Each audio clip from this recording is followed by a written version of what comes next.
Roladores, bora para mais um vídeo da nossa série aqui de Tormenta. Acho que é o terceiro, quarto vídeo, não sei.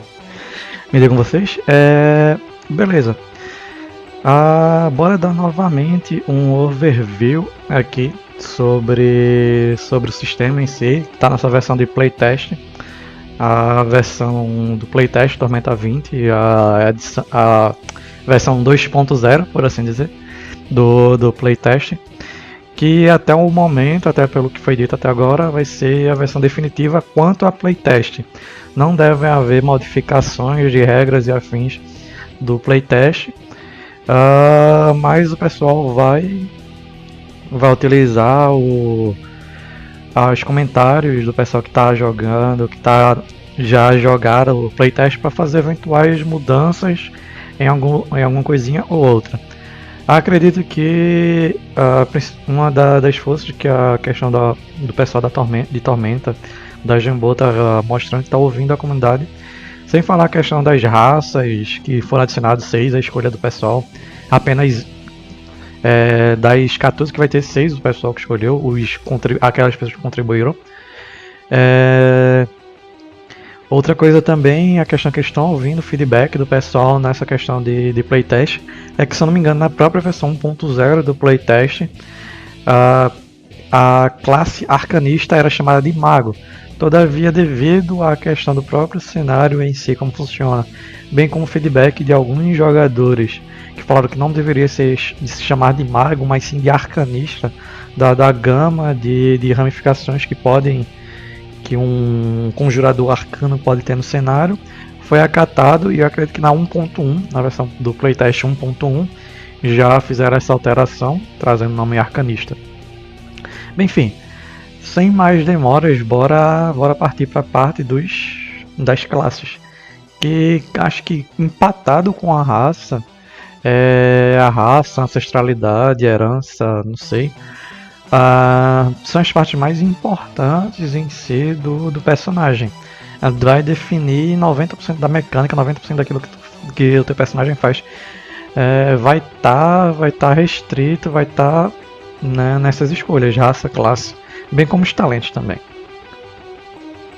Beleza.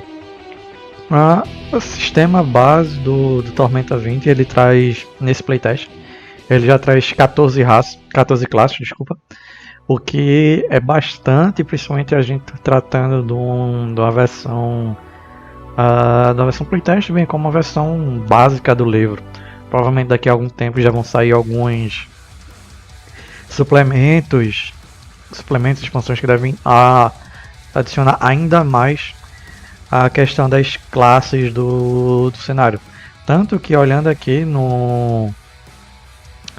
na wiki do próprio Tormenta, a gente consegue ver a quantidade de classe que a quantidade de classe que o sistema possui. A questão do Tormenta da primeira edição. Muita classe mesmo. Enfim, sem mais delongas, vamos a nossas classes aqui. Um detalhe, provavelmente, como tem muita classe, é provável que eu divida esse vídeo em duas partes. As primeiras 6 classes e depois as outras 6 classes. Porque senão fica muito grande, fica cansativo, mesmo os formatos dos vídeos da gente sendo vídeos longos. Acredito que se eu falar tudo em um vídeo só ia ficar muito cansativo, muito longo. Então, bora dividir as classes em duas. Eu vou falar das primeiras 6. No próximo vídeo eu falo das próximas 6 classes, beleza? Bora lá. Começando pelas classes, ele dá aqui um overview das classes. Ele fala novamente que classe é a característica mais importante do personagem. Ela vai definir o papel, qual o role que tu vai ter no meio do grupo, em meio dos teus colegas que tu estarás a jogar. E ele lista as 14 classes que o sistema possui. Dentre eles, o arcanista, bárbaro, bardo, bucaneiro, caçador, cavaleiro, clérigo, druida, guerreiro, inventor, ladino, lutador, nobre e paladino. Bora lá. Ele fala que as características básicas de toda a classe. Primeiro, ponto de vida e ponto de mana. Ele deixa bem claro, sua classe define seus pontos de vida, bem como os pontos de mana. Mais sobre isso nas características na página mais à frente. Perícias. Sua classe também vai ser responsável por definir quais são as listas de perícias a qual você é treinado. Não só a lista de perícias a qual você pode ser treinado, bem como a quantidade de perícias que você vai ser treinado. Dependendo da classe que você escolha, você vai ser treinado em mais ou menos perícias de uma lista maior ou menor. Proficiências.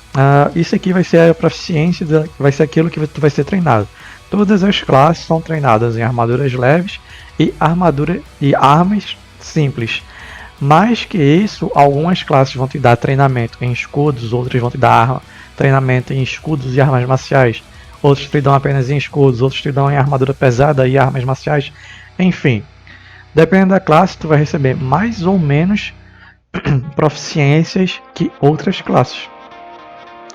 Ele fala aqui que são por padrão, vão ser armaduras simples e armaduras leves e armas simples. Mas se você souber usar armas marciais, armaduras pesadas ou escudos, isso estará anotado aqui, ou seja, estará descrito na sua classe quais são as suas proficiências extras. Beleza. As habilidades de classe, ele fala que são as habilidades que você vai receber no primeiro nível da sua classe. E quando sobe no nível, você ganha todas as habilidades de nível alcançado. Ou seja, tudo aquilo que está listado no seu nível do personagem são as habilidades que você vai receber. Pequeno detalhe para essa questão de habilidade é com essa ferramenta de habilidades que você recebe do nível 2 em diante, ele deixa aberto, o sistema Tormenta deixa aberto para uma grande customização, como a gente vai ver mais detalhadamente quando a gente for ver as classes. Beleza, ele fala aqui a questão de usando as habilidades. A seguir vão estar listadas as regras gerais para a utilização de habilidades. Por via de regra, todas as classes vão também estar imbuídas nessas mecânicas, bem como alguma habilidade que uma ou outra raça possa ter. Beleza, a habilidade em si, o que é que ela vai possuir? Ela vai ter descrito a ação necessária que ela precisa. Acho que é importante falar que essa ação aqui seria uma ação genérica, uma ação em lato sensu, uma ação A maiúsculo, que vão possuir vários tipos de ações aqui, ação padrão, ação mínima, ação livre, ação completa, que vai ser descrita na habilidade em si, qual tipo de ação será, beleza? Caso nada seja descrito na habilidade em si, usar tal habilidade é uma ação livre.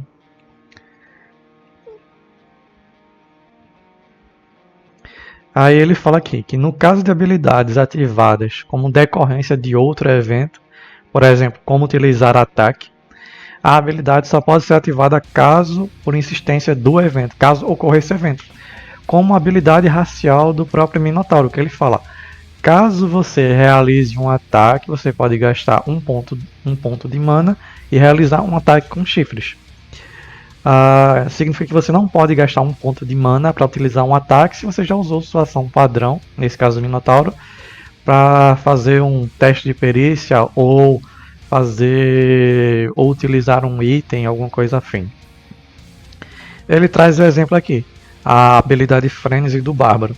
Diz que quando você usa a ação ataque, você pode gastar 2 pontos de magia para realizar um ataque adicional com a mesma arma.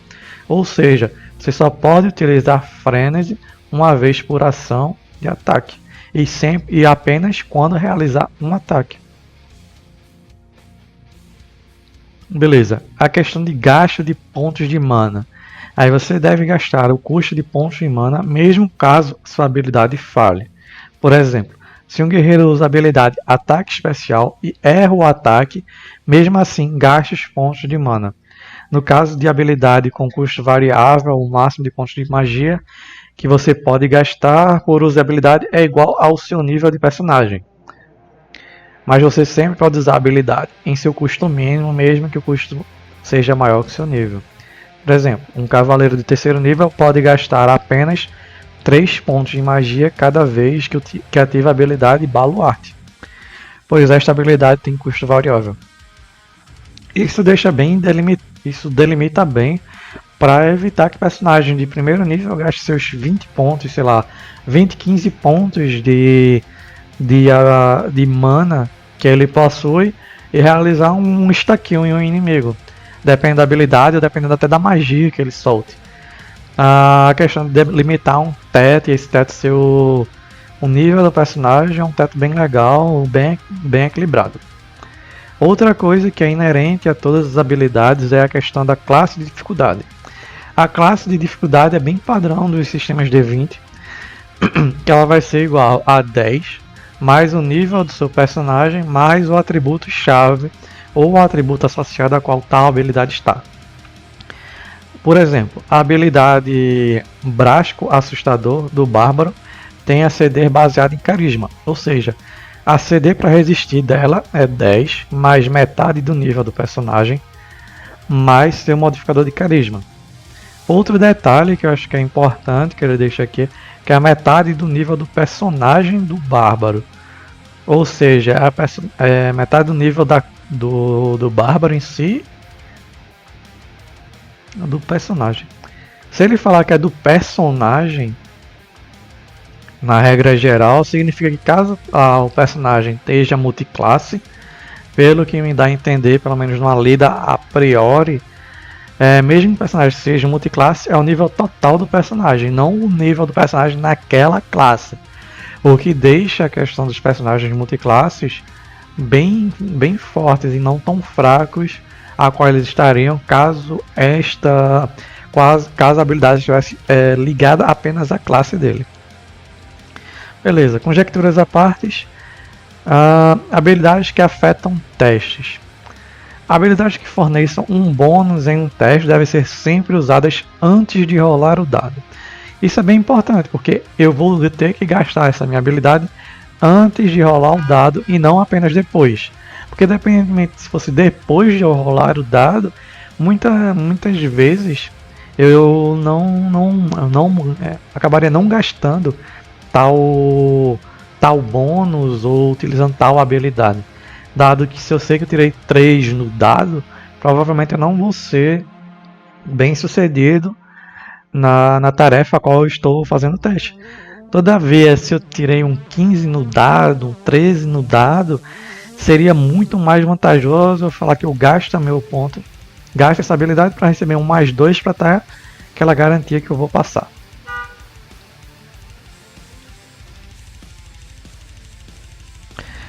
Habilidades que determinam, que tem outros tipos também. Habilidades que permitem que você role novamente o dado, deve ser sempre usada antes do mestre declarar se o teste foi bem sucedido ou não.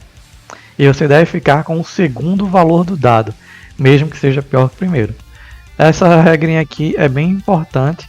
Ele não fica com o maior resultado dentre os dois rolados, mas sim com o último valor. Novamente, aquela questão de você pensar se realmente vale a pena. Se você rolou um 13 e um 14 no dado, será que vale a pena gastar esse poder?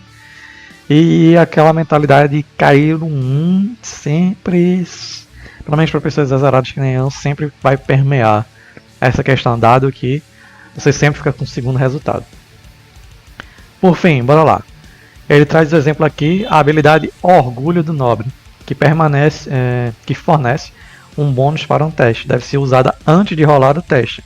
Já a habilidade Especialista do Ladino, que permite que você role novamente um teste recém-realizado, deve ser usada antes do mestre declarar se o teste foi bem sucedido ou não. E limites de nível. As últimas coisas que as habilidades possuem é a questão do limite de nível. Algumas habilidades são limitadas pelo seu nível. Este é sempre o nível da classe em questão. Importante.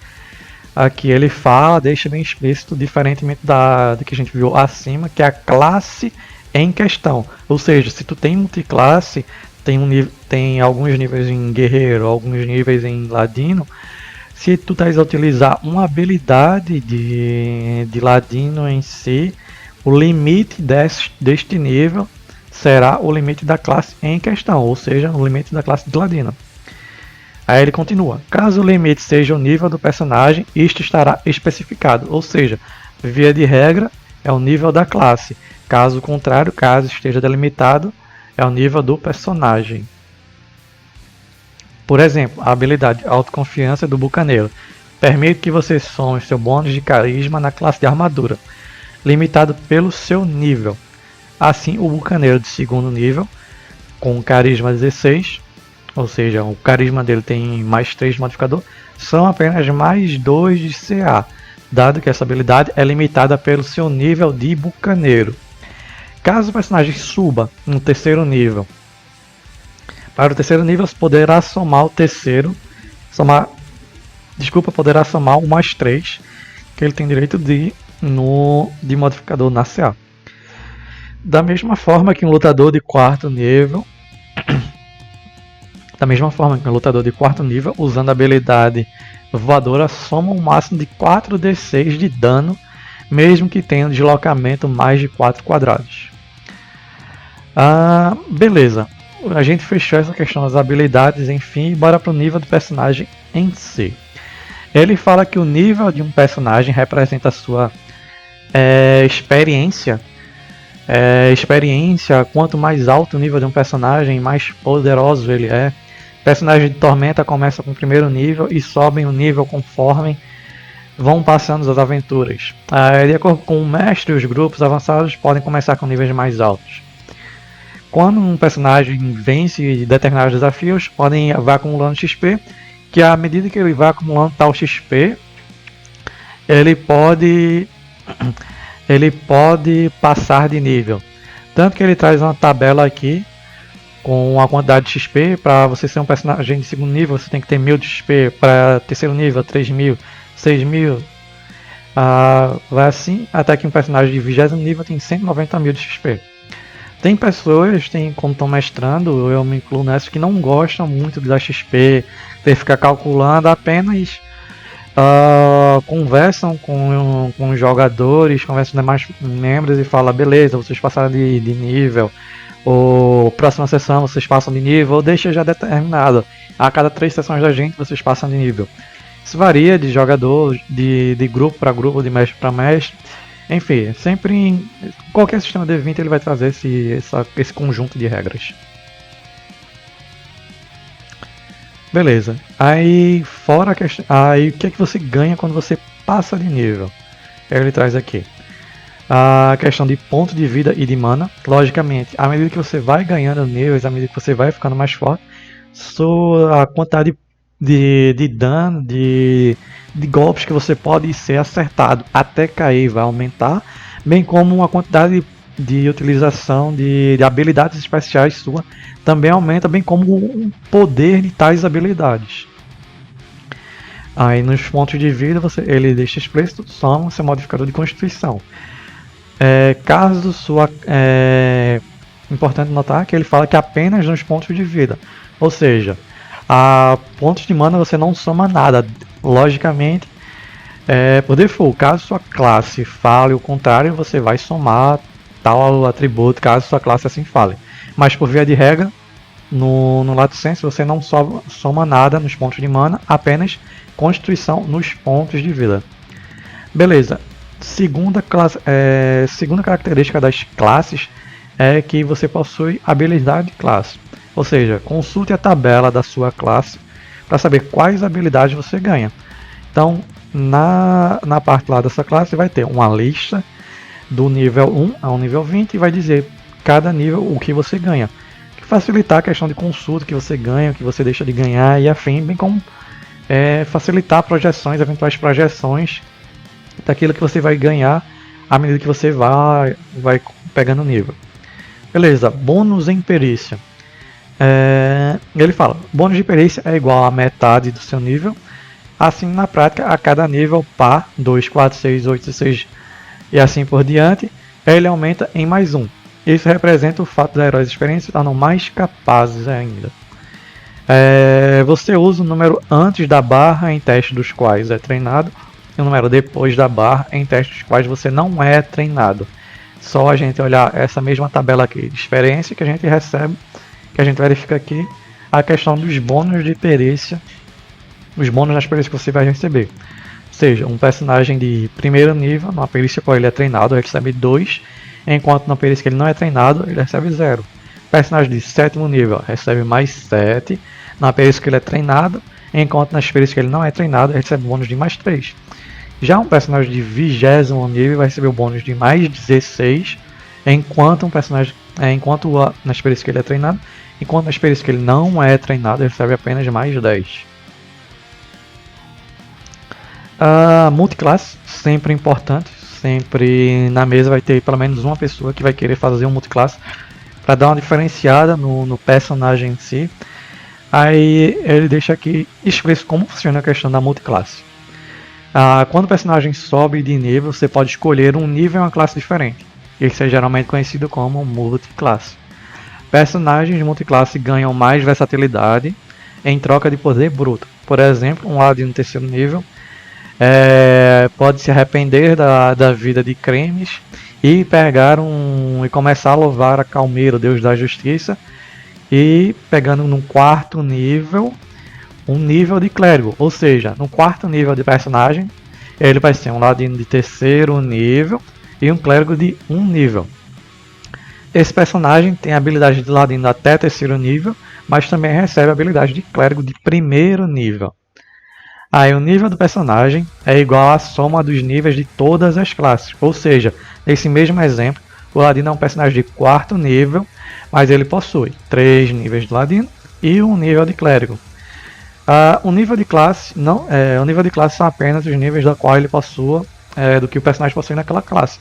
Então, se a habilidade fala seu nível de classe, você vai olhar se seu nível de ladino ou seu nível de clérigo, depende de qual classe lhe dá essa habilidade.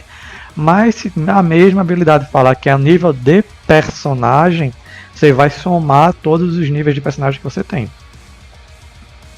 Por fim, pontos de vida.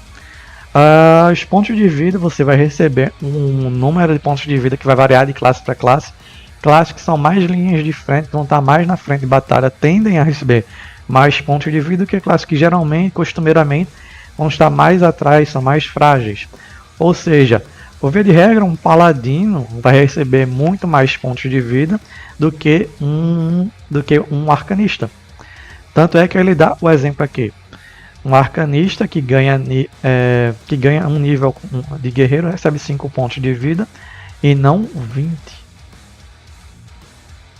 Sim. Não, volta tudo. Aqui ele está falando exclusivamente dos pontos de vida que você recebe quando você pega multiclasse. Ou seja, quando você ganha o primeiro nível, a nova classe, você ganha o PV de nível subsequente, não a do primeiro nível. Para evitar aquele mal entendido que você pode olhar assim, eu sou terceiro nível de arcanista e vou pegar meu primeiro nível de multiclasse aqui de guerreiro. Eu vou lá e olho no guerreiro e vejo, beleza, o guerreiro ganha 20 pontos de vida no primeiro nível. Então será que são 20 pontos? Não. Eu vou verificar aquilo que o guerreiro dá nos níveis subsequentes. Ou seja, se o guerreiro dá 5 pontos de vida a cada nível subsequente, significa que quando eu pegar meu primeiro nível de multiclasse de guerreiro, eu não vou pegar aqueles 20 pontos, mas sim os 5 pontos que o guerreiro oferece. Caso você pegue um multiclasse em outra classe, você não vai olhar o que essa classe dá, que você ganha nessa classe no primeiro nível, mas sim dos níveis subsequentes. Lembrando de somar o modificador de constituição quando você pega tais pontos de vida. Já os pontos de mana, você vai somar os pontos de mana fornecidos por cada classe para determinar seu montante total de mana. A questão de perícias e proficiências, quando você ganha um primeiro nível em uma classe, você ganha a perícia treinada ou a proficiência da nova classe, não todas, apenas uma. Você vai verificar quais as listas que aquela classe lhe dá, escolhe uma, pega, se torna treinado.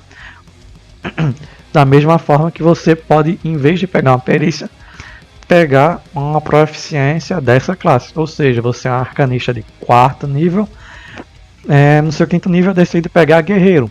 Você pode escolher uma perícia das leis que o guerreiro dá ou uma proficiência. Você pode ser um arcanista de 4 níveis com um nível de guerreiro e pegar a proficiência com escudos, por exemplo. Beleza, eu percebi que a gente acabou se delongando muito nessa questão da visão geral das classes. Então por isso eu vou parando por aqui. Em breve a gente volta para falar mais detalhadamente das outras classes. Então essa parte das classes vão ser divididas, pelo menos a princípio, 3 partes. A primeira é essa daqui que já acabou, que foi falando um pouco sobre o overview, a visão geral das classes, como elas funcionam no Tormenta 20. Pelo menos nessa versão do playtest, acredito que não deva mudar muito para a versão final. Na segunda parte, que deve sair em breve, a gente vai falar sobre as 7 primeiras classes. Se não me engano, são 14 classes. A gente fala sobre as 7 primeiras classes. E depois a gente fala sobre as 7 últimas classes, dado que são 14 classes. Se você gostou do que você viu, ouviu até agora, dá o gostei, compartilha, ativa o sininho, toda essa coisa de YouTube, comenta. Se não gostou, pode dar o não gostei, mas por favor, comenta aí, diga o que você não gostou do vídeo pra gente poder melhorar. Comenta se o áudio tá bom, se tá muito baixo, se tá muito alto. Se você tá vendo isso através do YouTube, saiba que agora a gente também tá no Spotify. Se você gosta de ouvir coisas sobre RPG enquanto tá na academia, lavando prato, lavando roupa, caminhando, no ônibus, no metrô, só ir lá no Spotify, digitar RPG de Quinta. Caso você esteja ouvindo a gente no Spotify e goste também de verificar no YouTube com imagens, enfim, só ir lá no YouTube, youtube.com/RPG de Quinta, ou digitar na parte de procura RPG de Quinta. Por fim, valeu e nos vemos numa próxima.